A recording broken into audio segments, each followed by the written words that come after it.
6-чы чакырылыштын чимкириктери деп аталып калышына добушту сатып алган саясатчылар күнөөлүүбү же добушун саткан эл күнөөлүүбү? Мен айтпашым керек эле, мына айтайын, ачык сүйлөшөбүз деп калдык. Элиң билимсиз болуш керек. Алдаганга оңой болот. Экинчиси элиң ачка болуш керек. Дайым сатылганга даяр турат. Бүгүн Кыргызстан дал ушул эки эреже толук колдонулуп, үзүрүн берип аткан учурдабыз.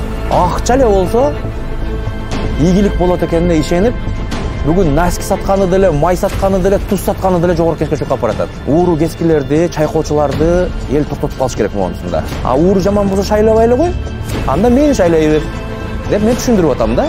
Эмне себептен Келбековдор менен чогуу бир партияда аттанып жатат? Азаттыктан башка партия табылбай калдыбы? Деги эле эмне себептен Азаттык партиясын тандап, бул партия менен жарышка баратасыз? Тигинин партиясына кошулуп кетиптир, бунун партиясына кошулуп кетиптир деген бул мындай туура эмес критика. Анткени менин добуш алуумдан партиянын ичиндеги башка адамга эч кандай пайда жок. Кыргыз Республикасы биздин мамлекет. Эгемендүүлүгү жок мамлекет. Эгемендүүлүгү кагаздын эле бетинде. А мына желек, герб, гимн бул жөн эле атрибутикалык белги. Элестетип атасызбы? Россия бүгүн бизге азыр күйүүчү май бербей койсо, атчан жүрүп калышка туура келет бизде. Түркменистандан алсак 30 сом болот бензин, Казакстандан алсак 32 сом болот. Анда эмнеге биз 61 сомдон бензин куюп атабыз? Биздин эгемендүүлүгүбүз жок болгон үчүн эч кимге кайыш айта албай бергенин мажбур алып атабыз. Түшүнүп атасызбы?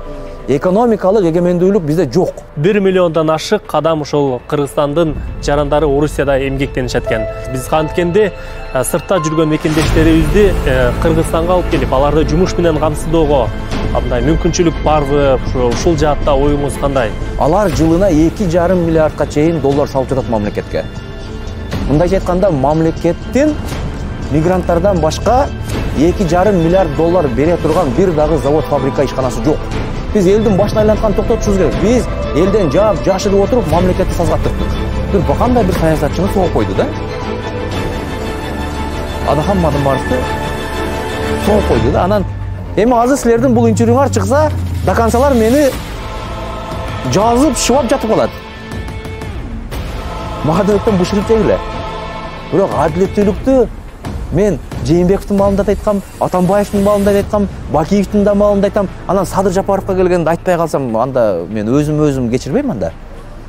Мен анда бул жарашпай калбайбы?